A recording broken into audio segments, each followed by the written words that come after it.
హల్లెలూయా. అందరికీ వందనాలు. యూట్యూబ్ చూస్తున్న ప్రేక్షకులకు వందనాలు. కృపా పరిశుద్ధ దేవాలయం మినిస్ట్రీ తరపున మీ అందరినీ పేరు పేరు గుర్తుంచుకొని ప్రార్థన చేసి యోగ్యత మొక్కలు చేయమని ఈ రాత్రికాల సమయంలో సరైన తీర్మానంతో నడుద్దాం. దేవుని మెండైన దీవెనలు పొందుకుందాం. ఈ రాత్రికాల సమయంలో ఆది కాండము 3వ అధ్యాయము 9వ వచనాన్ని నేను చదువుతున్నాను.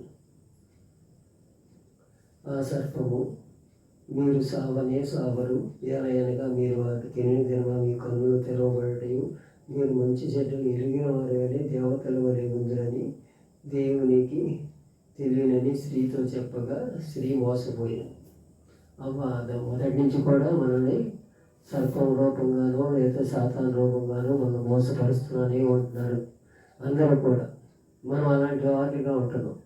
అందరూ ఏదో ఏదో చెప్తే వింటాం, మేలైన మాటలేను, మంచి మాటలు అస్సలు పట్టించుకోం. దేవుని మాటలు ఏంటో, దేవుని నడవలేంటో. ఆదాము అవ్వలు ఎలా ఉన్నారు? దేవునితో ముఖాముఖిగా మాట్లాడి వాళ్ళు తిన్నంత తిని దేవునితో ఉన్నవారు ఏమైపోయారు? లాస్ట్కి అక్కడి నుంచి తోసివేయబడ్డారు. నీ పరిస్థితి నా పరిస్థితిగా అలా కూడా ఉందేమో ఒక్కసారి పరిశీలన చేసుకోండి. మనం ఎలా ఉన్నాము, మన హృదయాలు ఎలా పరిశీలన చేసుకోవాలో, మనం ఆశగా పోతున్నాము, మనం ఎలా నడుస్తున్నామో ఒకసారి మన హృదయాలు పరిశోధించుకుందాం ఈ రాత్రికాల సమయం.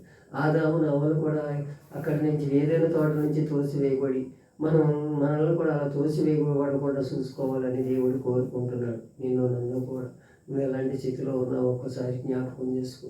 యాకోబు పత్రిక 1:15 అంటున్నాడు, దురాశ గర్భము ధరించి పాపమును కనగా పాపం పరిపక్వమై మరణం కను అంటుందంట. మనం దురాశలో ఉంటున్నాము, మేలైన మాటల్లో ఉంటున్నాము. మనం ఒకసారి మన హృదయాన్ని పరిశోధించుకో. సాతానుడు దురాశతో ప్రేరేపణ చేస్తాడు.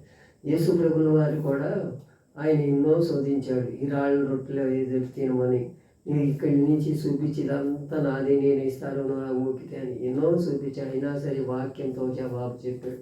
అలాంటి స్థితిలో మనం వాక్యంతో జవాబు చెప్పేవారు ఉండాలని దేవుడి లేఖనాలు పరిశోధన. ఎవరికి మనము లొంగకూడదు, ఎవరి మాటల్లో మనం వినకూడదు. దేవుని మాటలు మనం కనిపెట్టుకొని ప్రార్థన చేసి దేవుడు మెండైన దీవెనలు మనకు అనుగ్రహిస్తాడని రాత్రికాల సమయంలో తెలుసుకోవాలి. మనం దురాశకి వెళ్ళకూడదు. మనకు ఉన్న దాంట్లో సరిపెట్టుకొని దేవుని మెండైన దీవెనలు పొందుకుందాం. ఈ రాత్రికాల సమయంలో వేరైన తీర్మానం చేసుకుందాం.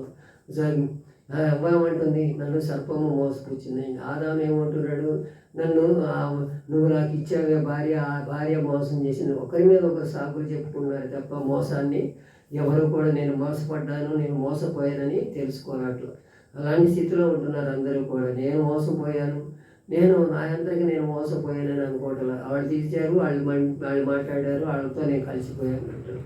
తాగుమూతలైనా, తిరుగుమూతలైనా, పేకాటాళ్ళైనా ఎవరైనా ఇదే సాగులు చెప్తారే తప్ప మంచి మాటలు ఎవరో చెప్పట్లా. ఈరోజు కాలం మనం అలాంటి వారి ఉండకూడదు.